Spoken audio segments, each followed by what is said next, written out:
Class is in session, hanging. To confront, let's proceed.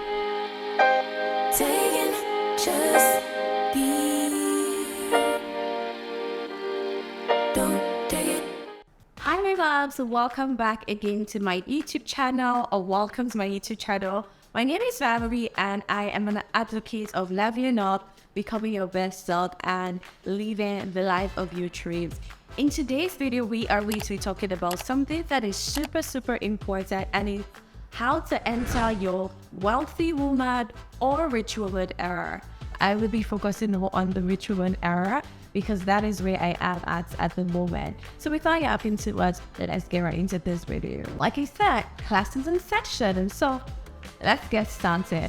Why is 2023 the year that I want to focus heavily on my finances? I started off this video with saying that I really believe in women achieving the best, being the best, and getting to the utmost and the best version of themselves that exists. And one of the things that always comes into play, or is always a tool and a resource to doing this, is actually having money in a shape or form. Either it's directly from you, or it's from a partner, or it's from your parents. Whatever it is, you sort of need to have money around your vicinity, because it's that resource that is going to help you achieve some goals and dreams and the lifestyle that you might desire.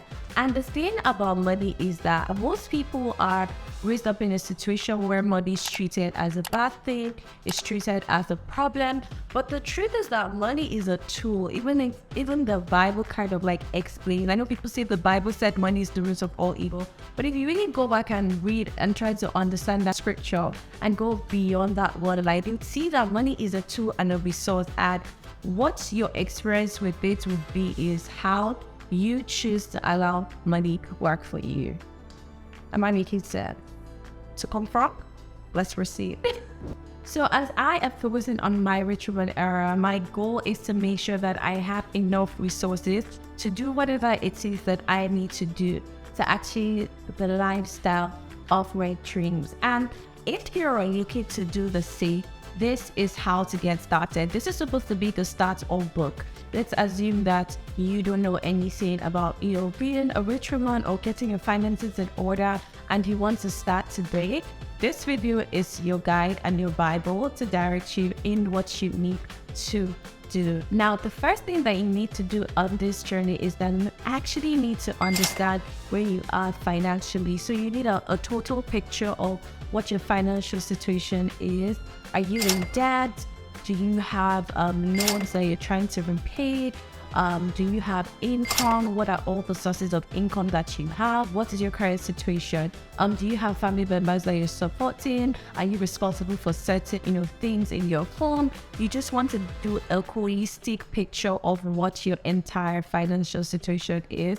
In this part of the world, we don't have a credit score or stuff like that. But then one of the things that is becoming very rampant is digital lending. So, if you've taken any loans in the past and you're yet to pay them off, this would really be the time to sit down and look at, okay, what is left? What is my situation? If I decide to remit X amount of money towards paying off this loan, what would I have at the end of the day? After you have a good understanding of your financial situation, it might be scary, because looking at your financial situation, you might then notice that, oh my God, you are in a really bad, dark place. What happens next?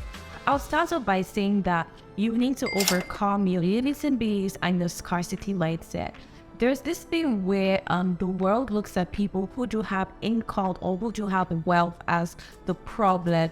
The rich, the society, the people with wealth, they are the problem. And while that's how some people choose to live their life, that's not really how I see things. I believe that there is nothing wrong in accumulating wealth if you're doing it in the right way, and if you're using that resource to change lives or do whatever it is around you. Now, another thing that I, even myself, have struggled with is anytime I want to do something, I am like, there's so many people doing it, and what would make me different? How am I sure that I'll make money from this thing? And that is one belief that I want you to pick up and throw in the gutter if you suffer from that. Because the truth is that there is enough space in the sky for every single person. One of the things that I keep telling myself, and it's something that I affirm to myself these days, is that if I am stepping into a situation, there is no limited resources. Whatever resources in the situation that I'm stepping into is abundant enough to apply to me. So that's one thing that you need to overcome. After you do that, and you have a really, really good picture. A lot of times people say that saving and investing is really hard in this part of the world because as you're earning, you're almost like spending everything at the same time. It's sort of hard to do. People even go as far as saying that saving and investing is a privilege. And while I agree with this, I think that you can start from like a really, really small place. The truth is that if you invest 10 naira today, next month you have 11 naira. Even for 11 naira is almost nothing. It's 1 naira more than you had last one. And this is just like a really, really shallow example. So when it comes to saving and investing, one of the things that everyone needs to do when they're ready to, change their situation is that you want to try to create an emergency fund. And when it comes to saving, I believe in saving towards your emergency fund. Now, when your emergency fund hits the threshold that you want it to hit, it's time to step away from that and start thinking of other ways to smartly diversify your income to do more for you. So a good emergency fund would be 3 to 6 months of what you currently earn, depending on what you earn. So if you earn 100K in month, a good emergency fund would be 600K. It means that if anything that you do not plan for should come up today, things that are within your income, you do have a good amount of money to take care of it. Because the problems with savings accounts that we have in the country is that when you keep your money in the account in the bank, a lot of times they take all these charges. If you save 1,000 naira in the bank at the beginning of the year, most times at the end of the year, there is no way you would have 1,000 naira left, even if you do spend that money. So I don't really believe in putting all your money in a savings account. And then if you choose to do a savings account, I would say look for high interest earning accounts where you can put your money inside to get some form of interest on that money that you're saving. And now when that emergency fund is done, it's time to start investing. And investing is so powerful because I'm going to share a story with you. 4 years ago, I don't think I had any investments. I really did not have anything. And I just graduated from uni and just had my first job. I did not have much, And I was like, oh, how do I start? This thing seems perfect. And I think I started with just putting 20,000 naira a month somewhere. And that's how I started. And at the end of the year, I saw that, I already had 240K. And then at the start of the next year, instead of me to be starting at 20K, I started at 240K and I did have more. So you want to do your research, speak to a financial advisor. Actually, quick disclaimer, I am not a licensed financial advisor, but I'm just sharing what has worked and what you sort of need to do if you're trying to get your finances together. So before you take any of this advice or you want to invest in anything that I'm mentioning to you, please speak to a licensed financial advisor. I am not a licensed financial expert.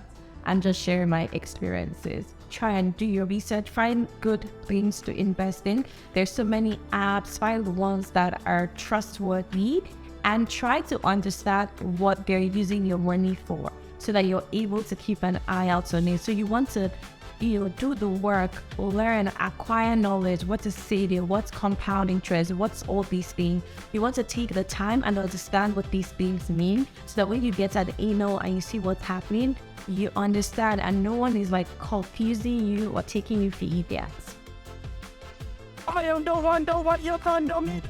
One thing that I want you to also remember is that when it comes to investing is the long-term game. So if you're going to go into investing, don't go into investing and want to do something in 6 months or see something big in 6 months. It's not good for your mental health, I promise you. Put it there and try to live your life without it. Check on it once in a while to see how it's doing. And one other thing that I see people struggle with is that when it comes to saving or investing, they cannot get themselves to do that monthly commitment of actually taking out that money because they are not disciplined. If this is you, This is why it's good to find apps that have automated things for you to do it. So either you set up a standard debit order to your account to transfer when you use a certain account at a certain time, or you set it up so that on that day the money goes. And I usually like to set mine really early in the morning, so like 3 a.m. 2 a.m. so that by the time I wake up, even if I was to quickly use the money for something else, the money's gone and I can't get my hands on it, except I want to use money, I guess, in my hands on it. So think about the long-term game and make sure that you're using automation. People often forget that technology, in as much as people say technology is changing things, technology was created to improve your life. So if you are struggling with this behavior, use technology to solve that problem. Another thing I want to talk about in this retrograde era is, I think that most times when we see retrograde era, everyone thinks quit your job, start a business. And this is something that I actually don't agree with, and I think that social media makes it seem that everyone who is working a 9 to 5 is suffering. And the truth is that if you're working a toxic job in an unhealthy environment where you're being paid peanuts, then yes, you might be suffering. But if you try to be strategic and change that situation, you would see that it is okay to have the 9 to 5. And you don't have to quit your job today. In the long run, maybe you would want to develop the time and resources to build something for yourself, but it doesn't have to start today. Your 9 to 5 should not be vilified. Actually, one of the things that I romanticize my 9 to 5 experience. Like right now that I'm not working because I have to. It's because I have chosen to, because there's so many benefits from doing that first before you jump head fast into, doing a business. And I'm not saying if you feel it in your heart that you want to quit your job today and start a business and you think that that is what God is asking you to do, then please do it. But do not be pressured by social media. Like when the time comes for you to take that step, you would feel it in your heart, you feel it in your soul. Like God will tell you, the Holy Spirit will let you know, whatever higher power that you believe in will let you know, and you would know when it's time to make that step. But right now, if you have the 9 to 5 job that you're doing, it's a good job. Maybe instead of thinking of completely quitting and starting a business that you're not very sure of, why don't you find a better paying job, or find a job that has more flexibility that would allow you to do a business on the side, and then you're able to just do that for a while. Because when you have your job and you're doing your business, you still have like extra income coming in. You're not totally dependent on your business income. So what I have seen most people do, and what I think that I would be doing when it comes to my own life, is that I would hold on to expanding my corporate career until I'm at the place where I feel that whatever other thing that I'm doing is enough to support my lifestyle, like my entire life. Like I have a standard monthly income that I can depend on. And then if I wake up one day and God says, Valerie, you know what? It's time to stop this whole shenanigan. I need your focus on this business thing that you're doing. I will quit my job and start. But don't rush. Relax. Like, do not rush. People have different stages. And if you're in your corporate girly era, find ways to romanticize it. Build yourself. Help the skills that you're learning today in your job would help you when you eventually go ahead to run your own thing. So enjoy your season. Enjoy the time. Don't think that you have to, jump into things. Take your time, girl. Take your time. The next thing that I'm going to say that you need to be thinking of if you're going into your retrograde era is creating value and working smart. Now, we spoke about the 9 to 5 situation earlier. One of the things that I've noticed and I've noticed as I continue to grow is that the world that we're in, and it might suck, but it doesn't favor the hardest worker. It favors the smartest worker. So the things that you're doing, are they contributing to the business bottom line? Are they helping you be successful? And this applies as well if you're a business owner. How can you ensure that you are working smart? Because if you're working smart, then you're trying the best to make sure that you're using the least resources to get the most impact, and your business or your job ends up being super happy. And you want to create value. Creating value in the sense that both at your job or your business, if you have something that people need, if there is a problem and you are solving it, you can be solving it with your skills, you can be solving it with the products that you say, there will always be somebody to purchase that product. And it means that if you run your business well and do all the right things, it will continue to grow. And if you treat your career right and you do all the right things, it will continue to grow. I'm speaking from both sides because I feel like right now I am on both sides of the scale, so I can sort of speak on both sides. But just make sure that you are creating value with whatever you're doing. If you want to be wealthy, if you want to be rich, you need to be creating value and solving problems. And another thing that I would like to add when it comes to creating value and solving problems is that sometimes the rich people, they don't do the aesthetic stuff.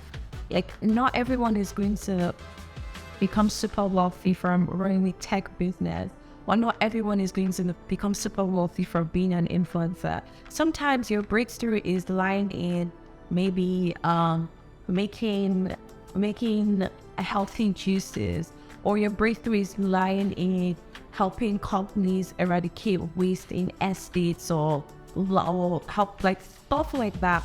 And sometimes the unsexy things make you the most money. So if you're too focused on something, just make sure that you're very sensitive and you're aware, so that when that aesthetic thing you're doing is not bringing you the wealth that you desire, you're sensitive and self-aware enough to take a step back, redirect, and continue to work towards your goals. Like, trust me, even God says it in the Bible, like, we have the ability to be wealthy, and it's a long-term game. It's not a one-off rate. Last and final thing, this could have actually been the first thing, is that have goals, have timelines.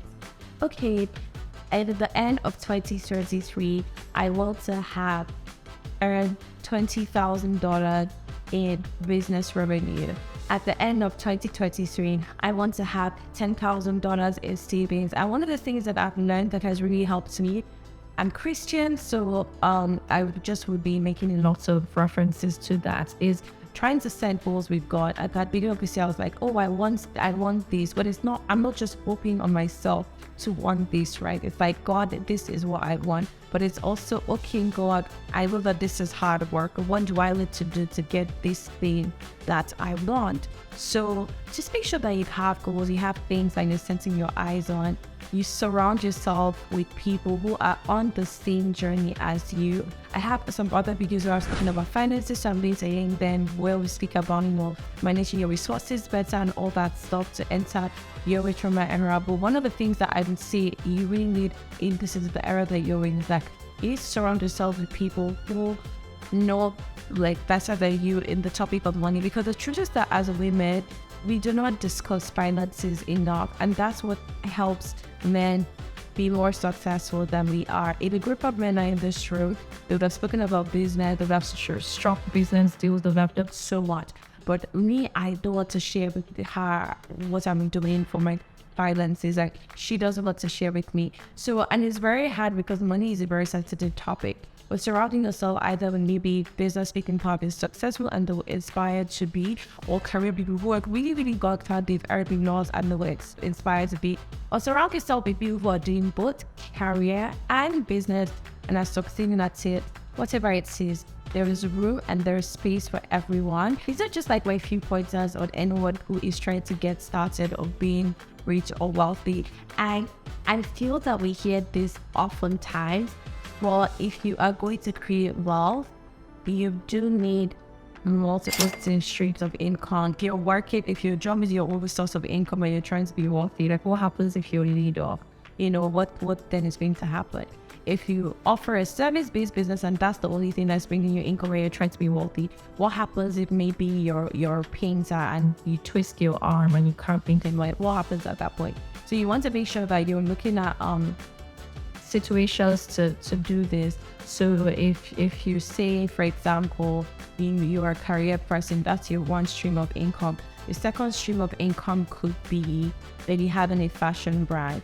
And then the other stream of income that comes from the fashion brand can be running a school where your trainers are training people on how to, learn how to create their own fashion brands, which is just multiple stream of income. Sometimes you don't need to go too far to find it. It's like the situation that you're in. What are the tiny things that you can birth out of it to make sure that you're earning more?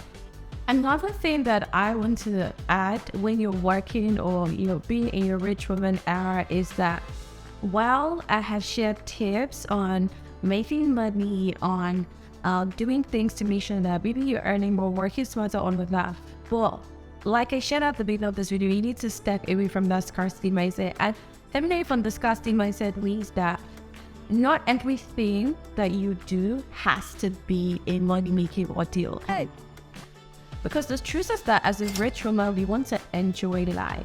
You want to feel like you have the choice to do this with your time or not do this with your time, right? So if every single thing you're doing, you're trying to earn from it, you're going to see that you're not going to feel calm, you're not going to feel fulfilled, So just take your time. I shared at the beginning of this video that the whole toxic culture of making sure that we're chasing. Yes, the truth is that if you want to be rich, if you want to be wealthy, you need to work smart for that to happen. But at the same time, everything you do doesn't have to make you money. You should pick and choose and make sure that you're only doing things that you're actually really interested in, things that you're passionate about, so that you're able to devote your time and your energy towards getting the best results from that day. Like I said, once again, I'm not a licensed financial expert, but these are the things that I'm doing, the things that I found super, super helpful, and I think that they're going to help you too. Let me know your key takeaway from this video, what you found the most helpful, and if you want me to do more videos focusing more on finances. I know that it's one of the things that people ask for, but it was really lovely chatting with you, and I hope that this year I could do more chatty videos like this, just kind of sharing my ideas and my advice with you all. And until next time, see you in my next one. But hold up, before we go, if you're yet to subscribe to this channel, don't forget to subscribe, don't forget to like, and don't forget to share this video with a sister or a brother who is going to find it super helpful. And if you haven't watched any of my other videos in the Becoming Her series, this is a good time to watch it and learn from all the amazing tips that I share. Have a lovely day and see you in my next one.